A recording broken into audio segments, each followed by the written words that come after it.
Hello, my name is Samantha. We have Bora, Christelle, Samantha, myself, Sue, and Victoria, and we are going to be presenting on the LGBTQ, lesbian, gay, bisexual, transgender, and queer youth in society. I wanted to start off by talking about the diagnosis that we chose, which is depression. In an article by Khan, LGBTQ young people are more than twice as likely to feel suicidal and over 4 times as likely to attempt suicide compared to heterosexual youth. And I also found another quote that says, Leon 2017 mentions, we should be defiant in our health acceptance of mental health problems in the same way that we would about our sexuality and gender identity. And I think this is important because we need to be able to help all human beings regardless of their sexual orientation with regards to mental health because of the prevalence, especially in the LGBTQ society. So folk illness or homeopathic medicine versus Western medicine and allopathic medicine provide different measures and viewpoints on the diagnosis for depression. Folk illness considers the body's reaction and defense in its efforts to adapt to and respond against infection, environmental assault, or stress. While in Western medicine, it's the pathophysiology of the imbalances of neurotransmitters, genetics, and environmental interactions that trigger the brain to create the symptoms of depression. So I'm going to talk about homeopathic and allopathic treatments. So homeopathic treatments involve treating the illness with the force of the disease as opposed to against the disease in Western medicine. Homeopathic treatment involves examining the patient and completely understanding all their bodily complaints. Some medicines include natural remedies, plants such as St. John's wort and saffron, omega-3 fatty acids, minerals such as folate and zinc, and animal substances such as snake venom and bee venom. With Western medicine, it focuses on the treatment that intercepts and alleviates with the chemical imbalances such as antidepressants, electroconvulsive therapy, and psychological therapy. Antidepressants include selective serotonin reuptake inhibitors, serotonin norepinephrine reuptake inhibitors, tricyclic antidepressants, and monoamine oxidase inhibitors. Electroconvulsive therapy is a procedure done under general anesthesia that involves small electric currents to pass through the brain to disrupt the chemistry of the brain, essentially alleviating the symptoms of depression. So now we're going to look into the pros and cons of homeopathic and allopathic medicine. Some pros and cons of Western medicine versus folk treatment are in consideration of what they provide versus their weaknesses. Some pros of Western treatments are rapid creations of medicine, such as the coronavirus vaccine that was created within a year, MD or DO expertise, in which medicine are prescribed through advanced practice medical professionals who study Western medicine to provide prescriptions to the public, and FDA approval. However, Western medicine has some cons as well. Western medicine is usually focused on treatment of disease than prevention. There has been recall on medicines where the FDA has found harmful chemicals from the ingredients of prescribed medicine. And thirdly, the added chemicals and preservatives that are included in prescribed medication are FDA approved until they are recalled later on at a later date. That can be harmful to patients and even cause morbidity or mortality. Now moving on to folk treatment. Some pros are that this type of medicine or treatment is a natural approach to treatment of diseases or ailments. Second of all, folk treatment is seen to be holistic versus disease focused, which means the treatment of folk treatment or natural medicine focuses on the individual holistically, as in mind, body, and soul, versus the symptoms they present from the disease.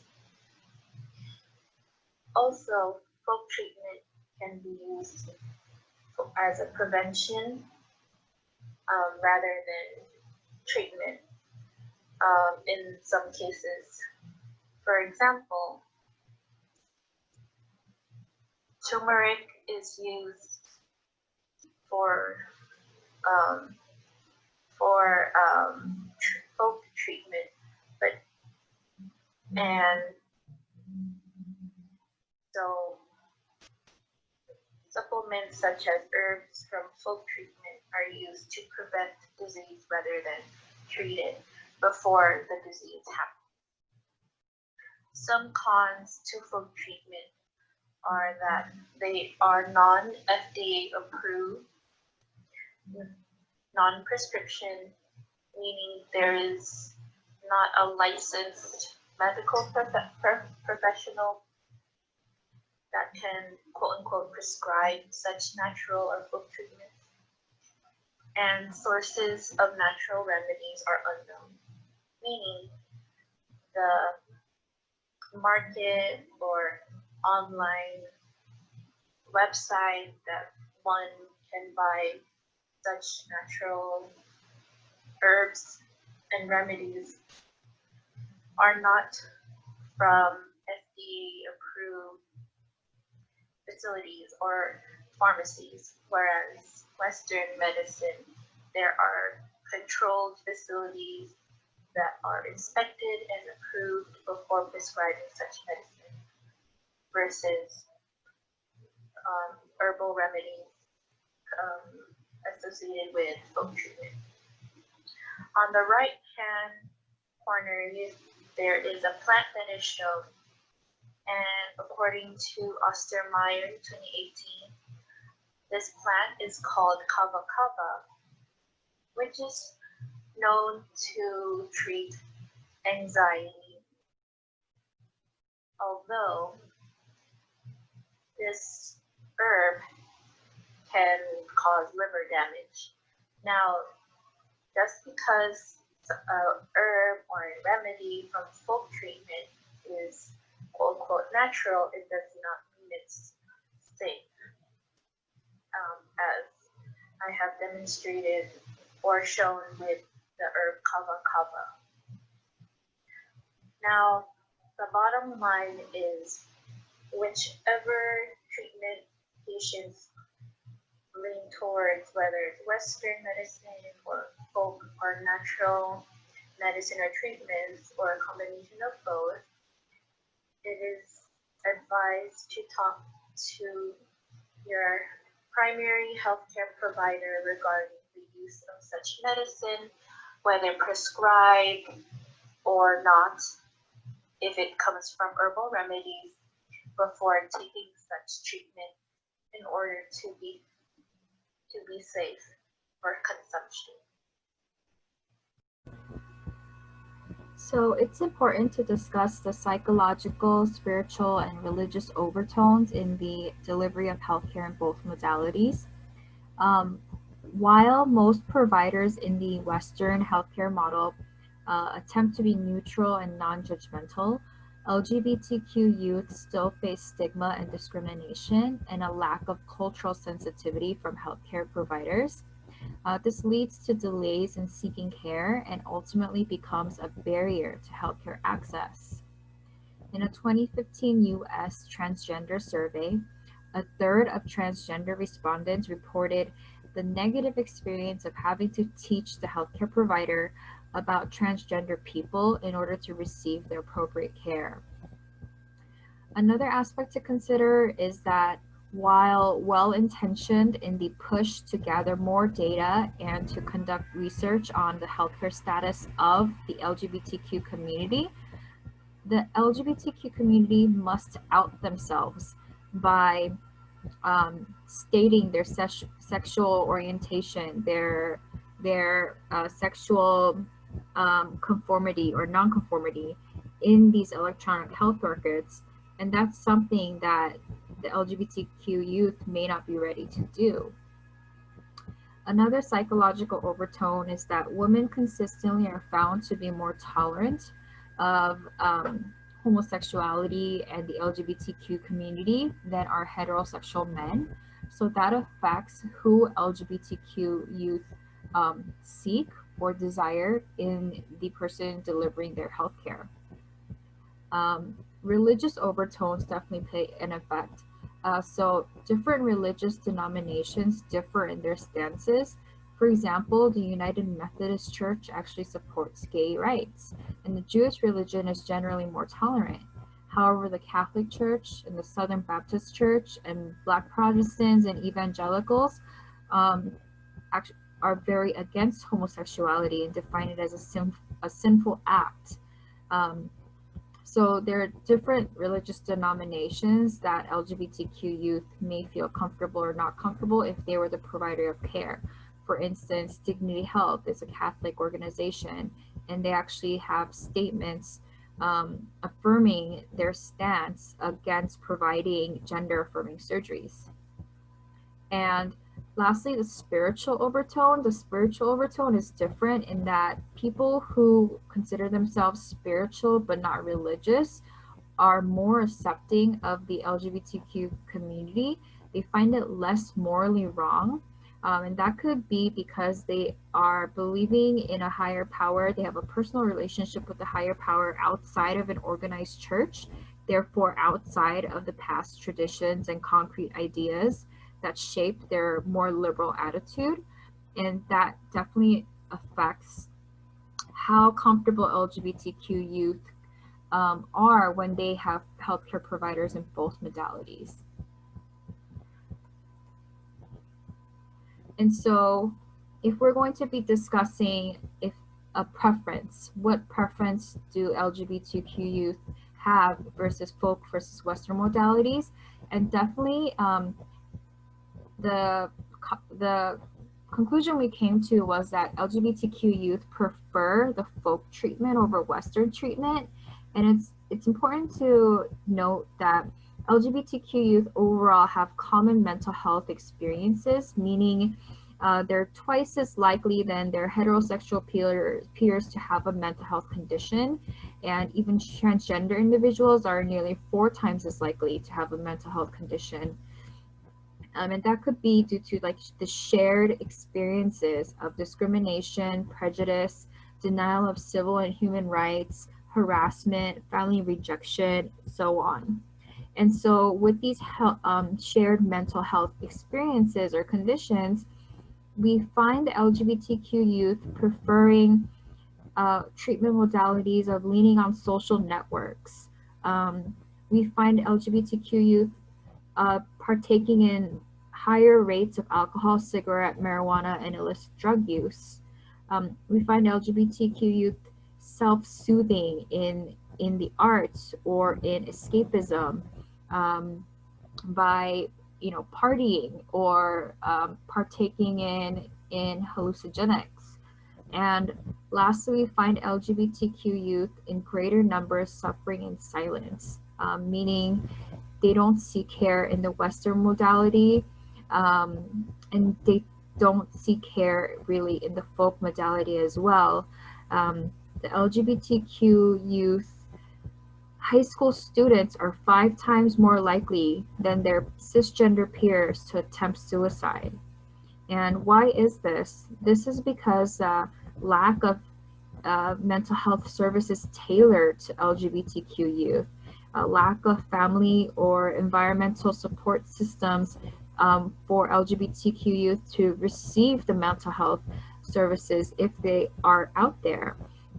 And lastly, there is a general mistrust of the existing healthcare system.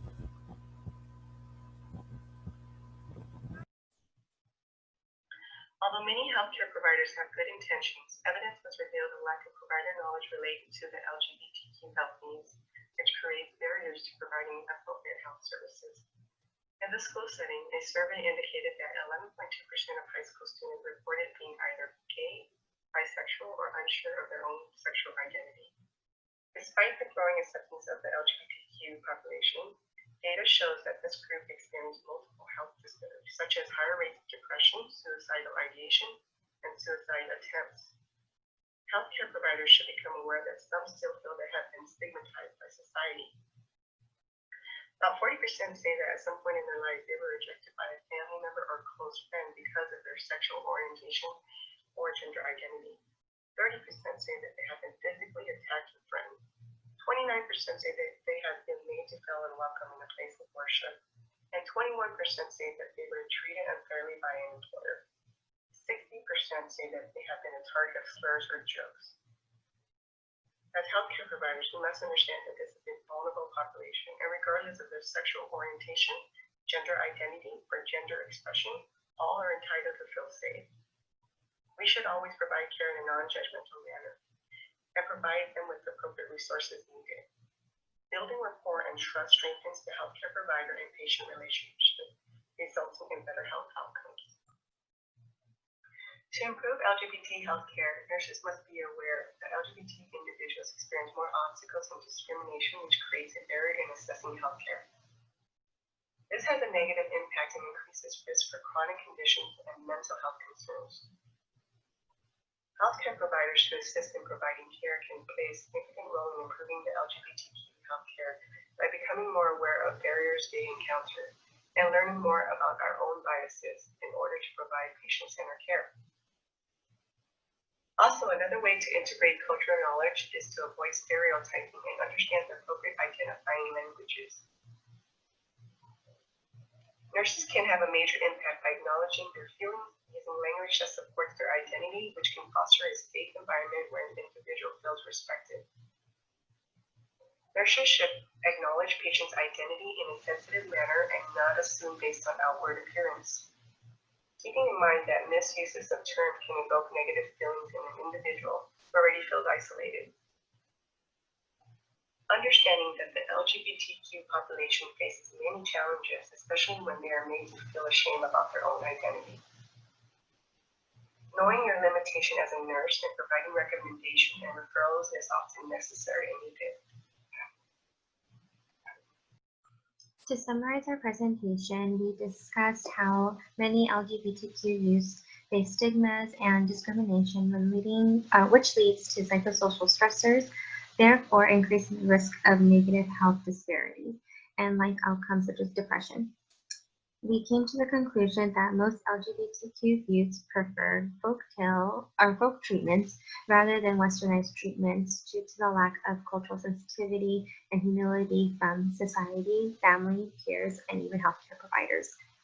Because of this controversy, LGBTQ youth do not only question their own personal values and beliefs, but also experience decision conflicts related to mental health illnesses such as depression and/or worse, suicidal ideation. In order to effectively and mindfully treat all people equally, healthcare providers must engage in the continuous pursuit of cultural competency by not only recognizing and continually being attentive to their own biases and prejudices, but we must also be willing to be open-minded to listen, learn, and understand LGBTQ culture to provide optimal patient-centered care. LGBTQ adolescents will be able to obtain a trusting rapport and feel safe sharing fears and concerns, whether it is health concern related or mental health related. And here we'd like to close with a video.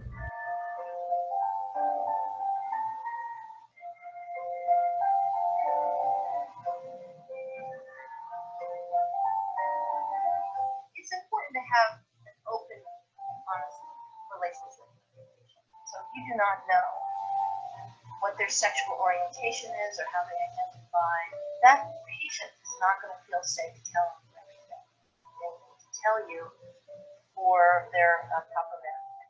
Knowing your patient's gender identity and sexual orientation helps a practitioner to care appropriately for that patient. We see a lot of patients come in who may not be comfortable disclosing that information, and routine testing or screening may be missed for that patient.